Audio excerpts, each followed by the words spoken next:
Good morning. Single মাদের দেবলিনাস লাইফস্টাইলে তোমাদের আবারও একবার অনেক স্বাগত। আশা করি সবাই ভালো আছো, সুস্থ আছো। তো চলো আজকে একটা নতুন ব্লগ শুরু করছি। আজকে আবার মেঘলা করেছে, একদিন রোদ একদিন মেঘলা এই করছে। আর আজকে বৃহস্পতিবার, আজকে যাব মেয়েকে অ্যাডমিশন করাতে। তো ইচ্ছে ছিল যে বৃহস্পতিবার করেই তোমার ভর্তি করব। তো আজকে মানে আজকে যে করব সেটা কোনো প্ল্যানিং ছিল না। তো আমি বলেছিলাম যে 6-7 তারিখ করব। তো হয়ে গেছে আজকে বৃহস্পতিবার। আজকে সকালে উঠে দেখছি না, আজকে তো বৃহস্পতিবারই হয়েছে। তো যাই হোক, আজকে যাব, সমস্ত এই ফাইল টাইলগুলো গুছিয়ে নিলাম, বেরোবো। এবার খাওয়া দাওয়া করে বেরোবো। তো চলো তোমরাও সঙ্গে থাকো, দেখতে থাকো। মেয়ের আজকে একটা ভীষণ গুরুত্বপূর্ণ দিন। তো ভর্তি করে আসি মেয়েকে। আর মেয়ের এখনও খাওয়া হয়নি, ওকে এবার খাওয়াবো, তারপরে আমরা খেয়ে বেরোবো।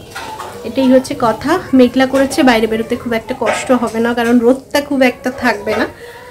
তো রেডি হয়ে বেরোই, তারপরে আবার তোমাদের সঙ্গে দেখা হচ্ছে, কথা হচ্ছে। ওখানে অ্যাডমিশন করিয়ে আসি, তারপরে আবার তোমাদের সঙ্গে কথা হবে। তো চলো এবার ছটপট রেডি হয়ে নিই। 11টার সময় যাব, আমি ফোন করে বলেছি যে আমি 11টার সময় যাবো ওকে অ্যাডমিশন করাতে। তো তার সময়ও হয়ে এসছে, প্রায় 11:15 বাজে। আর এখানে কাছে তো অসুবিধে নেই, তো এই জন্য ঝটপট রেডি হয়ে নিচ্ছি। আর মাকে বলছি যে চলো তুমিও চলো, তাহলে একবারে ওকে অ্যাডমিশন করিয়ে আর ব্যাংক থেকে ঘুরে চলে আসবো। কারণ দুদিন ধরেই মা বলছে ব্যাংকে যাবে। আর আমি ডিলে করছি, যেহেতু মায়ের ওই অ্যালার্জিটার জন্য রোদ লাগলে যদি বেড়ে যায়, ওই জন্য আমি বলছি যে এখন 2 দিন পরে যাব। তো আজকে যখন দেখছি মেঘলা ওয়েদার, তো সেখানে যাওয়া যেতেই পারে। ওই জন্য বলছি চলো তাড়াতাড়ি তুমিও রেডি হয়ে নাও। তো দেখো আমি একটু সানস্ক্রিন লাগিয়ে নিচ্ছি, কারণ এখন বাইরে বেরোলে রোদ থাক না থাক একটু সানস্ক্রিনটা লাগানোর দরকার পড়ে, নাহলে মুখে না প্রচুর ট্যান পড়ে যায়। তো এই জন্য একটু সানস্ক্রিন লাগাবো, লিপ বাম লাগাবো, একটা ছোট্ট টিপ পরবো, এই তো সাজগোজ আর কি। আর যেহেতু আমাকে প্রচণ্ড পরিমাণে ঘাম দেয়, সেহেতু আমাকে একটু পাউডার পাপ করতেই হয়। মানে যে কোনো ক্রিম লাগানোর পরে একটু পাউডার পাপ না করলে আমাকে প্রচণ্ড ঘাম দেয়। আমাদের এই একটা বদ জিনিস আছে যেটা ঘামের জন্য আমি কোনো মেকআপ টেকআপ কিচ্ছু করতে পারি না, এত ঘাম দেয়। দেখো এবার একটুখানি লিপ বাম লাগিয়ে নেবো। আর ওদিকে মাকে বারবার তাড়া দিচ্ছি, মা তাড়াতাড়ি করো, সময় হয়ে যাচ্ছে। মা কিছুতেই বলছে যাবো না।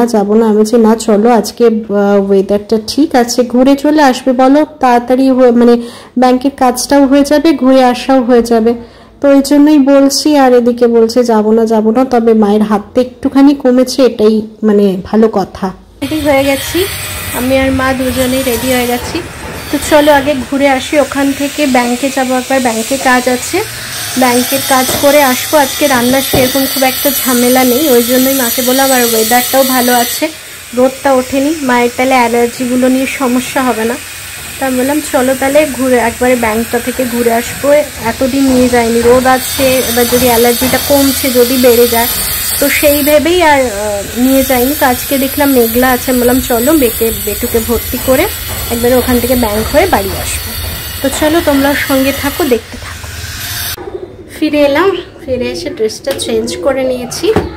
এবার বেটুকে মা স্নানটা করিয়ে দিচ্ছে। আমি ওই ভাতটা করলাম, শাশুড়ি মা রান্নাগুলো যেটুকু টুকটাক হওয়ার ছিল সেগুলো করে রেখেছে। বেটু সয়াবিনের ঝোল, আমাদের আলু ভাতের জন্য পেঁয়াজ টমেটো ভাজা, এইগুলো হওয়ার ছিল, উচ্ছে ভাজা, এইগুলো করে রেখেছে। আর বিশেষ হবে না, কালকের মোচার তরকারি আছে, তো সেটাই হয়ে যাবে। তো ওই জন্য তোমার আজকে রান্না সেরকম ঝামেলা ছিল না বলেই গেলাম। আর তো যাওয়ার ছিল, মাও গেল ওই জন্যই। তবে ব্যাংকে যাইনি, অনেকটা লেট হয়ে গেছিলো। মা যে রান্নাটা ওকে নিয়ে করে রাখতে পারবে সেটা বুঝতে পারিনি। তো ওই জন্য এসে দেখছি মা করে নিয়েছে, জন্য ব্যাংকে গেলাম না, চলে এলাম। নাহলে গেলে হয়ে যেত, 12টা বেজে গেছিলো বলে আমরা গেলাম না, চলে এলাম, যে অনেকটা লেট হয়ে যাবে রান্না যদি না হয়, কারণ ওকে নিয়ে করা তো সম্ভব হয় না। তো যাই হোক করে রেখেছে। এবার বেটু স্নানটা করবে, আমরাও স্নান টান করবো। আর টমেটো গাছের মাচাটা করেছে বাবা, সেটাই তোমাদেরকে দেখাবো। তো চলো তোমাদেরকে একবার দেখাই কেমন হয়েছে মাচাটা। মানে ঝুলে নষ্ট হয়ে যাচ্ছিলো, পোকায় খেয়ে দিচ্ছিলো, আগের দিনই বললাম। তো সেই জন্যই বাবাকে বলতে বাবা করে দিয়েছে, গাছগুলোকে দাঁড় করে দিয়েছে, টমেটোগুলো ঝুলছে। তো চলো দেখি। এই দেখো, দেখেছো?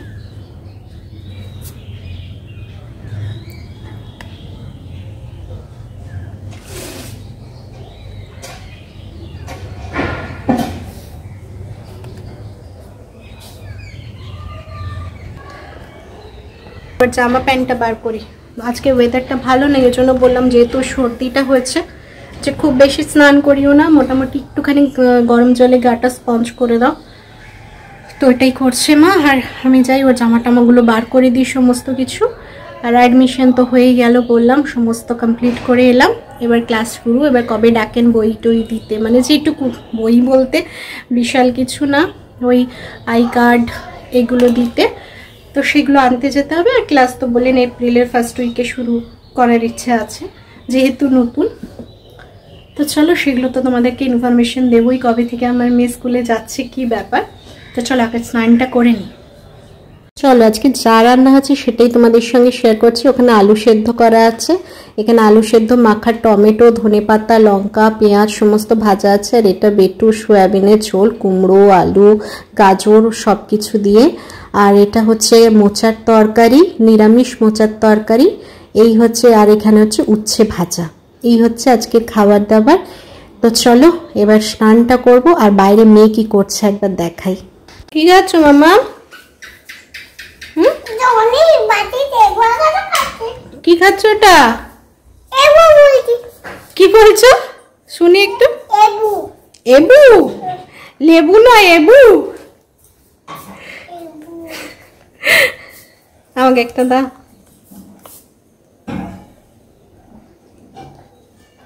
দাও একটা। কেউ বাইরে গেলে কি এনেছো?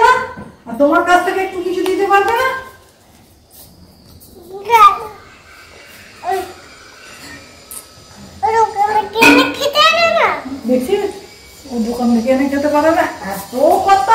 ঠিক আছে, আমরাও যখন বাইরে থেকে আসবো আমরাও বলবো তুমি এনে খেতে পারো না। ঠিক আছে, ঠিক আছে। তা তুমি যখন চকো চাইবে, চুপা চুপ চাইবে, তখন দোকান থেকে এনে খেতে পারো না?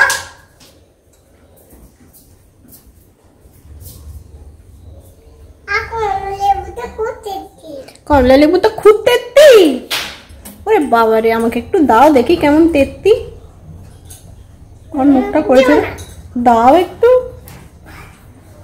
সবাইকে দিয়ে খেতে হয়, সবাইকে ভালোবাসতে হয়, বলেছি না? সবাইকার কথা শুনতে হয়। মেয়েকে ভর্তি করে আসলাম, তার সমস্ত কিছু দিয়ে দিল। এবার আই কার্ডগুলো তো বললামই পরে দেবে, এগুলো মান্থলি যেটা স্লিপ দেওয়া আছে, স্লিপ, প্রসপেক্টাস এগুলো দিল।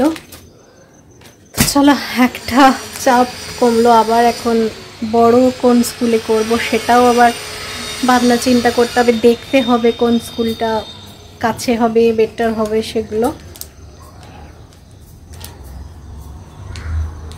মেয়ে দেখলে লেবু খাচ্ছে, কাউকে দেবে না, মানে ওর যেটা পছন্দের জিনিস সেটা কাউকে দেবে না, ও নিজে খাবে। চাইলে বলে নজর দিও না তো, নজর দিও না তো, এইরকম বলতে থাকবে। এটা তোমাদের দেখানোর ছিল, দেখিয়ে দিলাম। খাওয়া কমপ্লিট। আর দিয়ে এবার একটু শোবো, মানে শোবো না, আমি শোবো না, মা আর বেটু ওই ঘরে শুয়েছে, আমি ভাইয়ের ঘরে চলে এসেছি। এই ঘরে বসবো।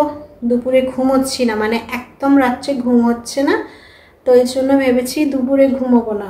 কি হচ্ছে 3-4 বেজে যাচ্ছে ঘুমোতে, এবার দেরি হচ্ছে একটুখানি উঠতে। তারপরে ঘুম তো ঠিক হচ্ছে না, 4টে ঘুমোলেও তো ঘুমের সময়টা তো পূরণ হচ্ছে না। এবার দুপুরে ঘুম এসে যাচ্ছে, আবার দুপুরে ঘুমিয়ে যাচ্ছি, আবার সেই রাত্রিবেলা একই প্রবলেম হচ্ছে। তো সেই জন্য আজকে ভেবেছি আজকে কষ্ট করে হলেও জেগে থাকবো, দুপুরে ঘুমোবো না। দেখি রাত্রিবেলা কি হয়, মানে সময়ে ঘুম আসে না 12টা, তাও না দুপুরে না ঘুমোলেও 12টা-1টা তো বাজেই। তো যাই হোক 12টা-1টা ঘুমোলেও ঠিক আছে, কিন্তু এটা তো অনেক রাত হয়ে যাচ্ছে। রাত্রিবেলা ঘুম না হলে এত প্রবলেম হয়, মানে চারিদিকের সমস্ত ভাবনা চিন্তা মাথার মধ্যে ঘুরঘুর করে। তারপরে সেই মানে কষ্টকর দিনগুলো সেই চোখের সামনে ভেসে ওঠে সব দৃশ্যগুলো, মানে ভেতরে ভীষণ কষ্ট হয়, ওই জন্য রাত্রে জাগতে ইচ্ছে করে না। আর কতই তুমি ফোন দেখবে, কতক্ষণ ফোন দেখবে? ফোন দেখতেও তো একটা মানে ইচ্ছে যাবে, কতক্ষণ, বেশিক্ষণ হয়ে গেলে আর দেখতেও ইচ্ছে করে না, খুব প্রবলেমের জন্য আজকে বলেছি না আমি জেগে থাকবো আর ওই ঘরে শুয়ে থাকবো না, এই ঘরে শুয়ে একটু ফোন টোন দেখবো, আর ওই ঘরে ওরা ঘুমোক, একটু রেস্ট নিক মা আর বেটু। আমি এখন এই ঘরে বসে এডিট করব ভিডিওটা। আর আজকে ভিডিওতে সেরকম কিছুই দিইনি, মেয়েকে স্কুলে ভর্তি করতে গেছিলাম, করে তো এলাম, তারপরে খাওয়া দাওয়া করলাম, ওই সব টুকটাকি কাজ মানে যেটুকু হয়েছে আজকে করেছি। সকালে উঠেছি, চা খেয়েছি, টিফিন খেয়েছি, বেরিয়ে গেছি, তারপরে তোমার এসছি, মেয়েকে স্নান করিয়েছি, ওই যে দেখলে কমলা লেবু দিলাম, খেলো, এইসব টুকটাক। তারপরে তোমার খাওয়া দাওয়া করেছি, স্নান করেছি, ব্যাস এইটুকুই আজকে কাজ করেছি, আর সেরকম কিছুই করিনি, ওই জন্য আর বিশেষ কিছুই আজকে শেয়ার করিনি। তো এখন অপেক্ষায় থাকা মেয়ের স্কুল যাওয়ার, কবে স্কুল যাবে ও, তো সেই দিনটার অপেক্ষা। তো চলো আজকের ভিডিওটা এরমভাবেই সাদা সিধেভাবেই শেষ করছি, বিশেষ কিছু দেখাচ্ছি না। তো আবার নতুন কোনো ভিডিও নিয়ে পরের দিন অবশ্যই আসবো, তোমরা সাথে থেকো, পাশে থেকো। তো চলো আজকের মতো টাটা। আর যারা দেখছো ভিডিওটা, যদি ভালো লাগে তাহলে অবশ্যই একটা লাইক কমেন্ট করো আর শেয়ার করো সবার সঙ্গে। আর যারা নতুন দেখছো ভিডিওটা, প্লিজ সাবস্ক্রাইব করে পাশে থেকো। তো চলো আজকের মতো টাটা।